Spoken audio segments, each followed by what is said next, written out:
Oke, selamat datang kembali di Cerita Podcast Merekam Cerita. Ya, hari ini berbeda sekali karena kita berada di ruangan luar dari studio karena ini adalah nuansa baru, jadi ini adalah podcast Cerita Primer.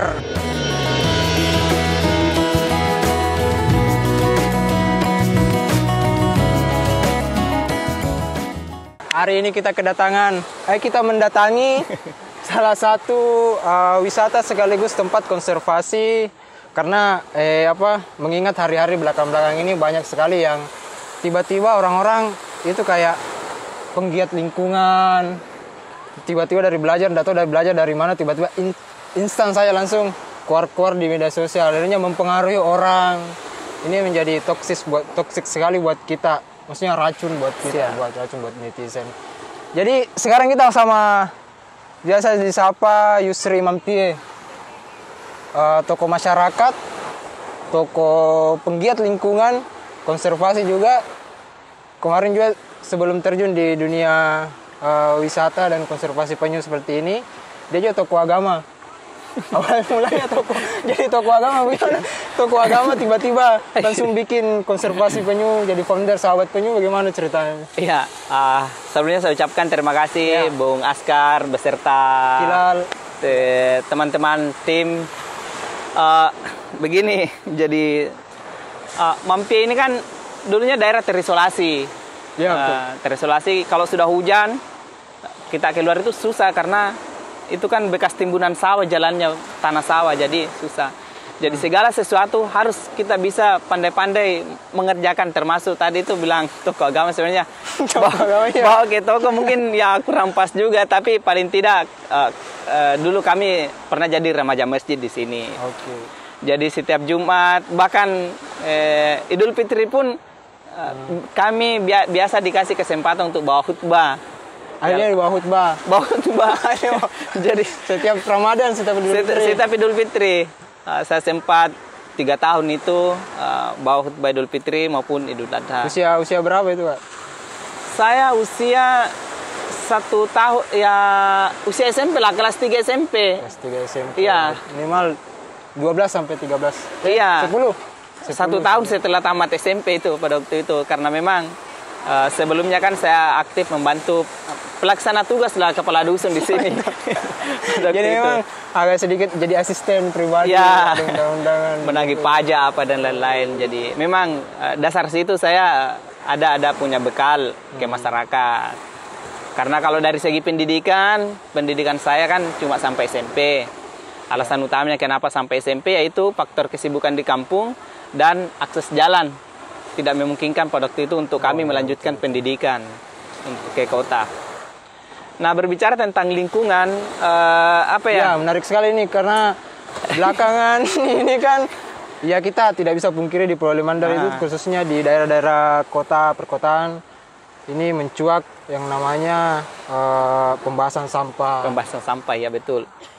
Yang masalah yang paling miris itu orang-orang yang ini yang ya tidak bisa dipungkiri punya kepentingan, tapi kepentingannya terlalu berlebihan dan kayaknya tidak tahu orang ini tiba-tiba berkomentar di media sosial, kompor-kompor ya apa, tiba-tiba dari mana ini orang tiba-tiba jadi penggiat lingkungan, mengatasnamakan dirinya. Di sisi lain orang-orang yang di lingkungan sudah lama di lingkungan bergelut itu diam saja begitu, tidak ada tapi ada aksinya. Jadi selama isu sampah ini menjadi penguasa sosial media, khususnya di Sulawesi Barat ini, akhir-akhir ini saya cuma posting 1 kali, di mana postingan saya itu pada saat Hari Lingkungan Hidup. Nah, itu kan Hari Lingkungan Hidup pada waktu itu bagi kami sih penggiat di konservasi ini, kami melihat lingkungan hidup ini bukan hanya sekedar memperingati, tapi butuh aksi nyata. Betul. Itu yang diinginkan. Bukan sekedar datang, pasang sound system apa dan lain-lain, memperingati, foto-foto, tanam 1 pohon. Besoknya mati. Maksudnya nggak diperhatikan. Atau apalah. Itu kami tidak sepakat dengan kegiatan seperti itu, tapi kami lebih ingin bagaimana menyuarakan Hari Lingkungan Hidup itu bukan 1 hari, tapi untuk setiap hari. Karena kita hidup ini kan menghirup udara dari lingkungan hidup. Coba bayangkan kalau tidak ada pohon apa dan lain-lain. bagaimana kita bisa hidup nyaman itu. Nah, terkait sampah, masalah yang bermunculan ini tiba-tiba menjadi momok pembicaraan besar. Iya, mau pembicaraan besar dan banyak mengaku sebagai aktivis dan pemerhati. Iya, dan banyak solusi yang ditawarkan lewat media sosial dan solusinya itu kenapa kayak jadi mengapa kami tidak terlalu tertarik tentang memberi solusi terhadap sampah ini? Paling kalau kami diminta solusi ya itu kurangi sampah saja. Kenapa? Karena TPA ini kan butuh kajian. Ya. Butuh kajian. Nah, jangan sampai kami ikut memperkeruh permasalahan karena melempar di sosial media bahwa di sini layak dan di sini tidak layak. Sebenarnya itu bukan ranahnya kami nih, penggiat sosial media. Kenapa? Karena itu kan butuh kajian, harus dikaji dulu mulai dari AMDAL-nya dan lain-lain. Nah, mungkin dari teman-teman misalnya di TPA, di kawasan TPA itu mungkin mereka menuntut, bisa saja mereka punya data. Itu kita tidak pungkiri juga. Ya. Nah, jadi mungkin kita cuma berharap bagaimana mereka antara pihak masyarakat yang ada di Binuang ini dengan pemerintah ada solusi lah dalam waktu dekat. Tetap kerjasama antara tetap kerjasama. Karena kalau cuma bertolak belakang antara masyarakat yang mau saja, kemudian pemerintah juga maunya ini begini. Akhirnya ya berbenturan. Ya, kita tetap berharap bahwa tuntutan teman-teman di Binuang ini ada solusi, ada kesepakatan antara teman-teman di Binuang dengan pemerintah, di mana solusinya itu harus yang terbaik untuk masyarakat luas Pulau Wali Mandar. Tapi kan sebagai founder dari Sahabat Penyu ini pasti pro juga dengan menyebarnya sampah di luar sana di kota-kota. Kan pasti ada sedikit hal-hal yang maksudnya dari Sahabat Penyu juga ini agak sedikit risih dengan hal-hal yang seperti itu.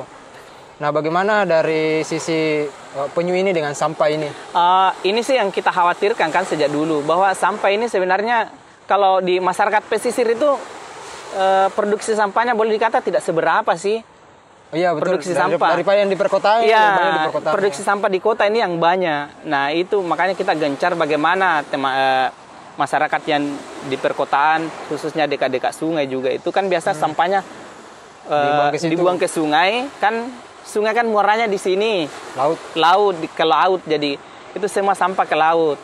Nah, dengan banyaknya sampah ke laut itu kan mengancam habitat yang ada di sana. Bukan mau tidak mau, karena kita membuang di sungai, sungai mengarah ke laut. Ya, jadi pasti yang kena dampaknya itu ya ikan, penyu, pokoknya semua yang di ruang laut itu termasuk terumbu karang. Makanya kalau kita lihat sampah-sampah yang ada di laut, itu berarti muaranya dari sungai. Orang-orang yang membuang sampah ke sungai seperti itu.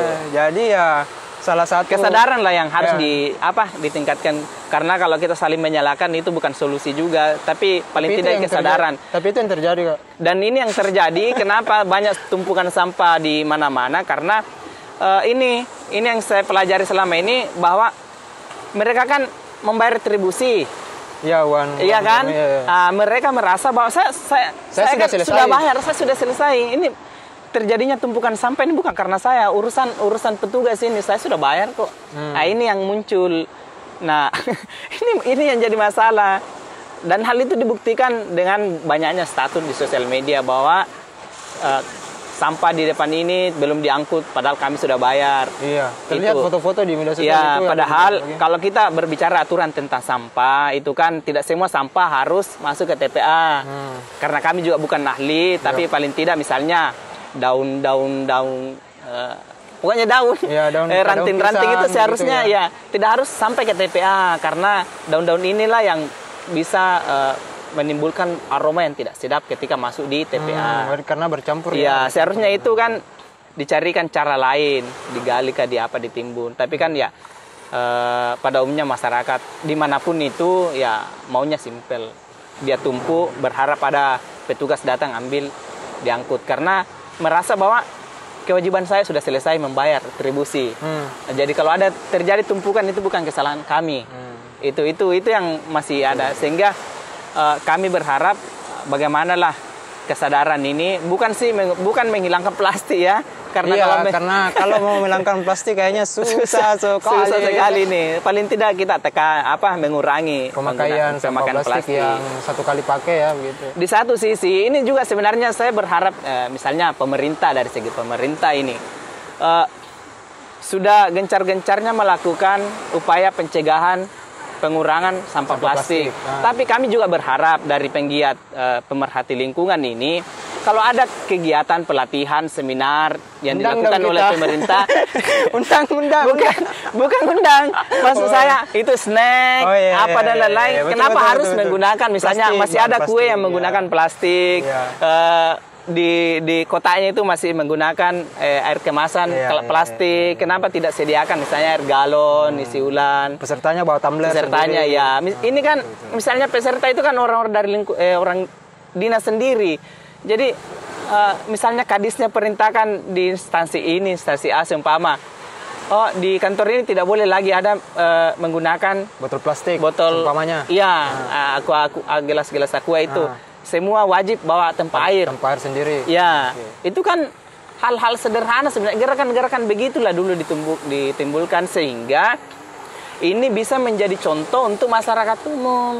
Nah, misalnya di satu sisi misalnya pemerintah kampanyekan kurangi plastik, tapi mereka sendirian tidak memberi contoh kepada kita. Tapi ini kan butuh kesadaran. Betul. Kuncinya kan kesadaran. Justru hebat apapun aturan itu kalau kesadaran tidak ada itu. Justru yang sederhana itu yang diabaikan. Nanti muncul yang banyak masalah baru muncul semua orang. Iya. Ini kasihan sekali. Itu. Tapi kan ini kita meninggalkan dulu masalah sampah ya. Semoga ini tetap terrealisasi karena pemerintah juga bergerak ya. Seharusnya kita banyak mendukung juga, terus banyak juga belajar dari masalah-masalah sampah ini. Bukan cuma dibuang saja tuh, dibuang saja bilang ini bukan saya punya aku ini karena sudah kau membayar ya, bukan seperti itu. Ada aturan sendiri yang mengatur tentang kita. Tapi kita tinggalkan soal itu karena kita lebih membahas bagaimana konservasi. Pelestarian penyu. Ya, pelestarian penyu yang ada di Sulawesi Barat ini. Karena kan kemarin kita melihat Yusri ini giat-giatnya melestarikan. Yang ini yang Mampia ini Kak. Oh, abrasi. Ya, abrasi. Kemudian sampai ke mendirikan penyu, maksudnya founder dari sahabat penyu, sampai kita jadi di belakang ini ya. Ini nih hasil dari kerja keras dari Bang Yusri, dari tokoh agama jadi penggiat lingkungan. Nah, ini konservasi. Jadi bagaimana awal mulanya sehingga apakah memang ada dari kesadaran untuk ini atau apa begitu? Kalau kesadaran ya mungkin bukan dari kesadaran. Tapi dari penasaran masuk ke kesadaran. Kan di sini setiap tahun orang panen telur penyu. Panen jadi selain ikan telur panjang telur jadi bukankah itu dilarang nggak? Ya awalnya saya tidak tahu kalau maksudnya itu dilarang atau bagaimana. Karena ya kami kan kurang informasi, karena memang pada waktu itu kita di sini enggak mengerti apa itu dilarang tentang ini. Pokoknya di masyarakat itu ini bisa dimakan, ini bisa jadi duit, ayo eksekusi. Betul. Apapun yang bisa di depan mata bisa dijual, kita ambil. Itu kita eksekusi. Dan dampaknya tidak ada. Nah, itu rasa penasaran saya. Karena Mampie dulu kan ramai juga dikunjungi. Ya, ada pantai Mampie. Ya, pantai objek wisata itu bahkan sampai macet malah jalurnya ke sini. Jadi keluarga saya juga itu misalnya dapat 100 telur penyu, 100 juga harus dimasak hari itu. Makan pesta kita. Cuma saya tanya sama warga, ada tidak pernah melihat langsung ini bagaimana anaknya ini penyu datang? Iya. Bagaimana bentuknya itu anaknya penyu tuki itu? Tidak ada, bahkan yang senior pun di sini nelayan pun tidak ada yang tahu bagaimana betul itu anaknya nih. Rasa penasaran itu muncul. Akhirnya dari situ. Akhirnya saya coba. Ada warga yang datang bawa, saya beli, saya timbun, timbun dulu. Saya tanya lagi, Pak. Bahasa di sini biasa berapa lama ini baru menetas? Bilang 1 minggu. Saya tidak ada ya pengetahuan itu.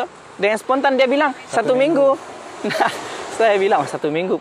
Jadi cukup usia 1 minggu saya gali. Apa ini tidak ada perubahan ini? Tidak jadi tungki malah kempis-kempis. Ternyata rusak juga. Karena saya sudah mengenal Facebook apa dan lain pada waktu itu 2014 ya. 2014. Ya, saya coba manfaatkan teman-teman saya yang kayak Ridwan Alimuddin, yang jam terbangnya sudah ini toh. Ya. Beliau membantu kami, tanya kepada ahlinya, karena kami kan belum punya jaringan ke orang-orang yang tahu persis tentang penyu. Bang Ridwan sampaikan bahwa jangan digali, bisa mungkin. Biarkan dialami, kalaupun dipindahkan jangan sampai terbalik posisi itu, posisi telur penyu itu. Iya, iya. Nah, jadi itu saya lakukan. Alhamdulillah pertama gagal. Oke. Ya, karena kegagalannya ternyata telurnya itu kena air pasang. Nah, ternyata telur penyu itu tidak bisa kena. Itu menjadi busuk. Ya, itu yang jadi busuk. Jadi berikutnya berhasil. Jadi ringkas cerita, ini kan masyarakat masih jual ke pasar. Dikonsumsi juga. Saya karena pada waktu itu saya masih aktif di salah satu stasiun TV, maksudnya ambil berita. Iya. Gaji saya dari situ, saya pakai tebus telur penyu. Adopsi istilahnya. Kan masyarakat ambil telur penyu itu bukan karena manfaatnya, tapi karena memang ada nilai rupiah di situ. Oh iya, kan dijual ya? Dijual. Lalu beli Indomie. Jadi tugas, ya beli Indomie, beli sama makan sama nenek. Itu, nah saya berpikir bagaimana masyarakat tetap bisa mendapatkan nilai ekonomi dari telur penyu ini. Saya juga tetap bisa melestarikan penyunya. Oke. Nah dengan cara itu saya tanya, Pak berapa biasa kalau kita dapat satu lubang, nilainya berapa kalau kita jual, bilangnya. Si Arwah Pulona, nah, maksudnya 80.000. 80.000 satu lubang 80.000 ya. Saya bilang, bagaimana kalau saya kasih ke 100.000 untuk satu lubang, tapi jangan digali. Ya, dia bilang, macam sana minta itu. Tidak digali. Tidak digali, tidak takut-takut maki. Oke. Nah, jadi bilang, iya, simpan 100.000. Cuma karena ya namanya kita kewalahan. Kenapa? Karena ternyata ada banyak penyu yang naik bertelur di Mampie. Sekitaran sini? Iya. Sampai puluhan, bisa sampai 40 ekor penyu datang bertelur. 40? Kalau bertelur semua 40, jadi 40 sarang. 4 juta. Jadi saya juga kewalahan toh. Kewalahan. Jadi saya berpikir, kenapa juga mau pusing. Jadi yang mampu saya selamatkan pada waktu itu dalam 1 tahun cuman sekitar 20 sarang. Sekitar 2 juta. Selebihnya itu masyarakat juga bingung. Saya bilang, minta maaf saya tidak bisa lagi ambil yang selebihnya ini. Nah, dia biarkan juga. Setelah ini kita giat-giatnya posting ke sosial media, ternyata banyak peminat dari luar yang mau datang melepas. Betul. Karena rasa penasarannya. Begitupun yang mungkin pernah berkunjung ke Bali, melihat di Bali melepas tukik dengan biaya yang mahal. Kalau di Bali mahal. Kita sampai kalau mau melepas itu sampai 100-an ribu supaya bisa dilepas ke sana. Iya, seperti itu. Jadi dia bertanya, Pak, bagaimana kalau kami mau melepas tukik di Mampie?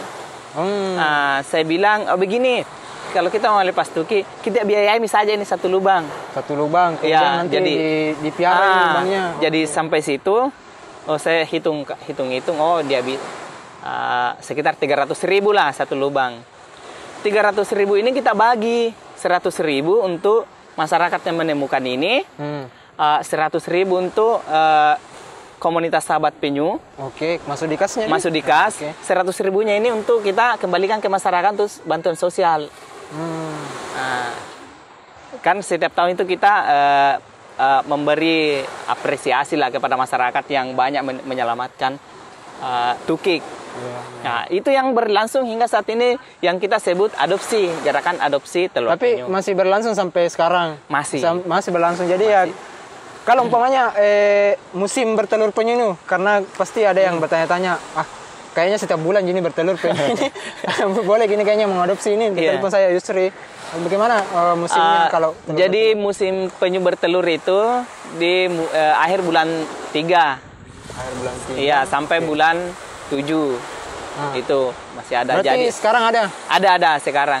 Jadi nanti ada juga di hari ini kita take tanggal 12. Nah, di tanggal 14 nanti ada festival penyu. Sekaligus di situ nanti juga ada pelepasan penyu juga. Iya. Gitu. Jadi pelepasan tukik ini misalnya ada teman yang mau melepas tukik, paling yang harus dia lakukan dulu itu dia harus adopsi dulu satu lubang, terus menunggu selama 50 hari. 50 hari. Ya, itulah yang membedakan kita dengan penangkaran yang ada di Indonesia. Karena kami di sini tidak melakukan pemeliharaan. Jadi jika di tempat lain mungkin tukik yang menunggu orang untuk datang melepas, kalau kami orang yang menunggu tukik. Tapi untuk... biasa pasti atau mungkin ada tiba-tiba pengunjung datang kemari. Aja misalnya aku lepas tukiknya mau bawa pulang piara. banyak. Biasa. Maksudnya memang bisa dipiara atau bagaimana memang kondisi penyu ini ketika sudah bertelur memang harus langsung dilepas ke habitatnya atau memang menunggu berapa hari? Itu banyak sekali yang pengunjung datang, apalagi kalau dia bawa anaknya, lucu-lucu dia mau bawa pulang. Jadi begini, karena saya juga tidak berhak melarang, bukan ranah saya itu, saya sampaikan minta izin dulu sama pemerintah. Iya, karena kalau di pemerintah kan banyak aturan yang bisa melarang mereka. Walaupun kami bisa memberikan itu bahwa itu tidak bisa. Tapi kalau kita sudah sampaikan minta izin ke pemerintah itu otomatis mereka berpikir 2 kali. Iya, urus itu ke sana. Urus itu. Jadi mereka hilangkan niatnya itu untuk membawa pulang untuk dipelihara. Tapi, dan sebaiknya buat apa juga dipelihara? Iya. Karena kalau saya lihat sih kalau dipelihara ini bisa sih menghasilkan uang. Oh ya? Iya, mungkin itu yang menjadi tantangan para penggerak konservasi ini. Karena kalau dia dipelihara kan itu bisa menjadi daya tarik. Ayo misalnya, ayo ke Mampie, ke rumah penyu bisa melepas tukik kapan waktu, misalnya. Betul, kapan waktu. Nah ini jadi seenaknya misalnya, misalnya saya beri 20.000 satu tukik. Jadi kalau cuma 3 orang yang mau melepas, hanya ada 3 tukik yang dilepas itu kan kasihan. Yang lainnya tertinggal. Yang lainnya juga kemungkinan besar akan mati. Kenapa? Karena satu jika besar datang, langsung habis 3. Nah itu pun kalau kita lepas bergelombolan, ya ada yang dimakan, ada yang lolos. Bagusnya itu kalau ada hidup satu katanya. Ya, misalnya kan kalau dia 100 harusnya dilepas semua supaya predator juga bingung mencari yang mana. Itu kan secara pikiran-pikiran sederhana. Kan kalau kecil, yang kecil begini. Keluar ke laut, tiba-tiba ada ikan bolu umpamanya. Iya. Atau BC-BC. itu kan secara berpikir, kita harus berpikir yang wajar saja. Mereka hidupnya di laut, kok kami selamatkannya di darat. Jadi kita harus berpikir ini. Dan awal-awalnya kami sih pernah menampung. Dan memang tantangannya ada di tantangan nilai ekonomi itu. Karena mereka datang, misalnya kalau ditawari 20.000 satu, dia lepas 2. 2 ini kemungkinan besar akan mati. Iya. Ya kan, karena ikan besar langsung dihap.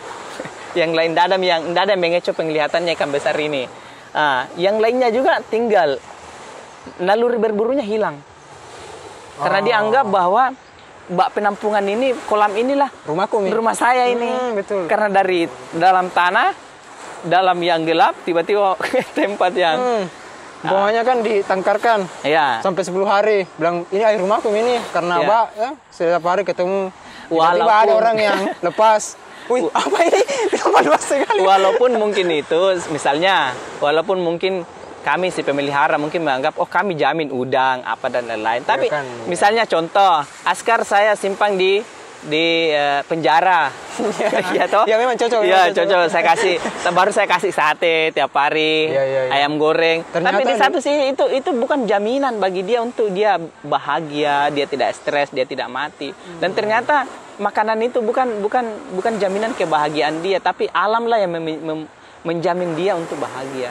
Alam inilah yang membuat dia untuk bisa lestari, bisa berkembang biak bebas, dan itu kan keuntungannya untuk kita juga karena penyu di laut kan menjaga mengatur pertumbuhan padang lamun. Itu kata ahlinya ya. Betul. Itu menekan angka pertumbuhan ubur-ubur. Coba bayangkan kalau askar datang mandi-mandi di pantai Mampie, banyak ubur-ubur, kan tidak nyaman mandi kan? Nanti mandi sama listrik semua. Selalu menggeruk-geruk. Itu kan yang sering saya dengar bahwa itulah salah satu fungsi penyu di laut. Akhirnya membuat yang namanya rumah penyu. Rumah penyu sejak kapan ini?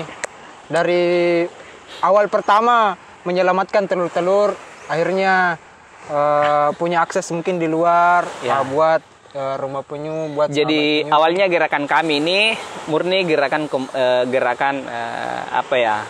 Gerakan tidak terstruktur. Maksudnya karena setiap pembiayaan yang ditimbulkan pada saat kami mula-mula bergerak itu murni dari penggalangan dana. Awalnya yang membuat baju itu Bang Ridwan.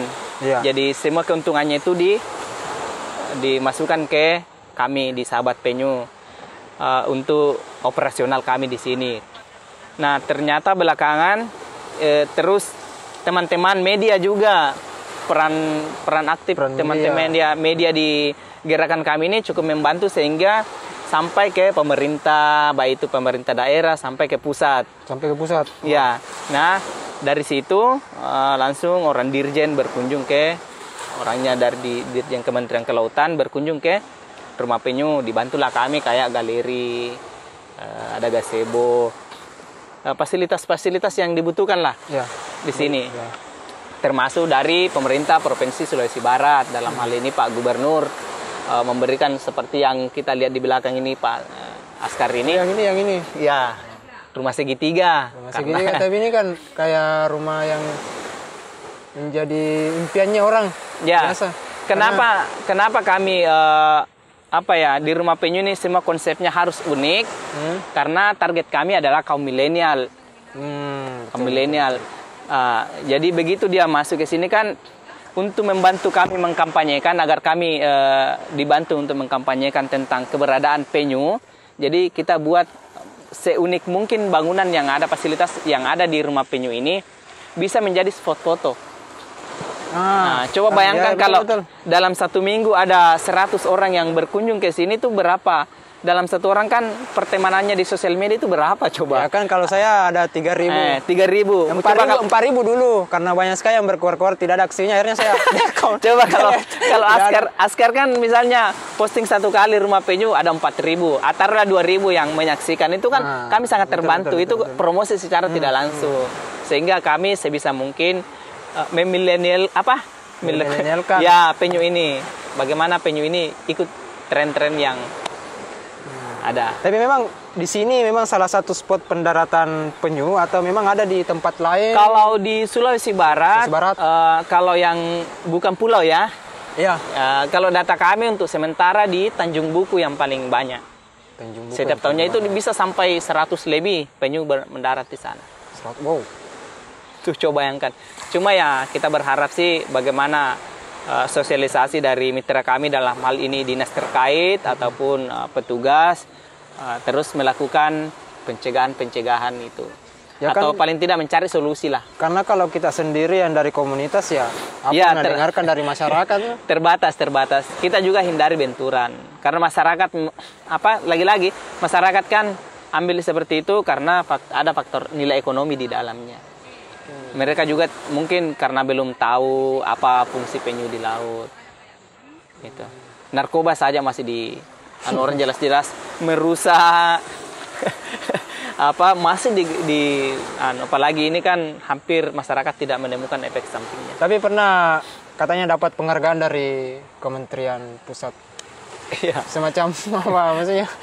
Ada akhirnya ya bukan berarti kegiatan kita ini apa yang kita lakukan bukan cuma tidak sia-sia, tapi dilirik oleh dari kementerian ini. Jadi justru mungkin PR besar ya. Sebenarnya bagi kami sih penghargaan ini suatu alhamdulillah ya, karena kami bentuk kerja-kerja kami dihargai oleh dari Kementerian Kelautan, Kementerian Lingkungan Hidup, Kementerian Pemuda Olahraga, Pemuda Olahraga ya apa? Kementerian Pemuda saja ya. Kementerian Pemuda. Iya saja data. Jadi Kementerian Pemuda itu ada 3 penghargaan dari kementerian akibat dari kegiatan kami di sini. Cuma kalau kami di ini ya piagam itu ya hanya sekedar pajangan dan menambah rasa percaya diri bagi kami ketika ada yang berkunjung. Wah, pernah tahu ada penghargaan. Tapi kalau bisa ya, itu penghargaan bagi masyarakat yang bukan PNS. Kan banyak masyarakat selain saya ya yang dapat penghargaan. Ya. Misalnya dari bidang kepeloporan. Kalau bisa itu penghargaannya dihargai oleh pemerintah. Iya toh. Maksudnya pemerintah bagaimana? Misalnya begini, paling tidak kan di luar sana pasti banyak punya penghargaan. Jangan kasih yang itu penghargaan cuma sekedar ini. Misalnya jangan cuma sekedar teman ini, misalnya saya sudah dikasih penghargaan, pemerintah sudah menganggap bahwa kewajiban saya selesai. Betul. Kami tetap dibina. Sebisa mungkin pemerintah tetap membina kami. Tapi begitu yang banyak. Sudah Tetap membina kami. Misalnya di Pulau Limandar ini kan ada pelopor, ada apa. Kasihan mereka teman-teman kami. Coba diperhatikanlah nasibnya. Karena untuk mendapatkan penghargaan itu kan tidak mudah. Iya, maksudnya butuh ada data, kita ada kerja, data, ada keringat. Yang paling kendala, yang paling utama dalam berkegiatan itu, kegiatan relawan itu adalah tantangannya adalah keluarga. Kenapa? Keluarga. Bukan orang yang kita datangi, bukan orang yang mau kita edukasi, tapi keluarga. Keluarga satu rumah. Sudah ada punya istri atau gimana? Walaupun orang yang tidak punya istri, tapi dia punya orang tua. Paling tidak orang tuanya di rumah berharap. Apa rena jamana, ndak terenduin. Baru kupikirkan itu. Iya toh? Iya. Artinya apa? Makanya di sini misalnya dinas-dinas terkait hargailah kerja-kerja relawan. Ataupun siapa di luar sana hargailah kerja-kerja relawan. Karena kenapa? Mereka rela dimarahi orang tuanya, rela bertengkar orang tua, keluarganya. Cerita belakang temannya apa segala macam. Belakang temannya di warkop. Tapi tidak dihargai juga. Itu jadi penghargaan itu tidak serta-merta diterima begitu saja. Ada berapa pengorbanan yang harus dilalui, ada beberapa rintangan yang harus dilalui, utamanya itu di keluarga. Bagaimana meyakinkan keluarga bahwa apa yang kami lakukan ini insya Allah di Tuhan yang membalasnya. Betul. Karena kalau kita berharap, misalnya saya berkegiatan karena mendapatkan penghargaan, ya berarti saya sudah selesaikan pekerjaan saya. Masih lanjut sampai sekarang. Sampai sekarang. Tapi kan karena kami berangkat bukan memang untuk mendapat penghargaan. Penghargaan ini nilai tambah. Mungkin karena bentuk kehadiran pemerintah, bahwa pemerintah membuktikan bahwa kami mensupport Anda. Mungkin di situ nilainya. Jadi penyemangat lagi untuk berkegiatan lebih lagi. Itu. Karena kalau mau dikasih masuk di penghargaan di bank, ini apa ini? Ditolak juga. Mau ambil uang di bank kan ada sertifikat ini. Jadi masih tabe keluar kita. Jadi keuntungannya kami mendapat penghargaan kalau ada tamu, tahu dapat penghargaan. Ada tahu penghargaannya itu. Jadi selama ini kalau yang paling kan kalau kita buat sesuatu itu pasti ada kendala yang dihadapi. Selain keluarga yang paling nyata dirasakan ini Yusri sebagai penggiat penyu dan lingkungan pada khususnya, selain netizen yang tiba-tiba berkuar-kuar. Gila. Apa yang paling terkendala? Ya otomatis kendalanya itu ada pada dana. Di mana-mana itu. Semua gerakannya teman-teman itu dana. Semuanya punya ini. Iya. Kenapa saya katakan dana? Karena susah ya. Ini kan Mampie contoh, kesadarannya sudah bagus, tapi di satu sisi fasilitas kami tidak memungkinkan. Itu butuh perawatan, beda kalau kantor dinas ya. Oh iya, kantor dinas sedikit rusaknya, diganti. Dimasukkan lagi catatan. Kalau kami mau mencatat apa coba, makanya kami pandai-pandai sisipkan itu dana donasi. Itu untuk perawatan. Jadi itu ya tantangan yang paling besar. Oke. Ya. Terakhir ini closing statement untuk teman-teman di luar sana yang mungkin juga punya giat yang sama ataupun yang yang mau juga ikut bergabung di umpamanya sahabat penyu atau teman-teman pemerhati lingkungan yang lainnya. Dengan adanya kuar-kuar yang tidak jelas ini, mereka itu diuji nyalinya loh. Iya. Mau sekali bicara tapi salah juga nanti. Gimana maksudnya? Apa yang mau dipesan? Jadi pesan saya tidak harus menjadi penggiat lingkungan untuk menyelamatkan lingkungan. Oke. Paling tidak mengurangi sampah di rumah itu dulu. Itu dia. Kita berangkat dari rumah.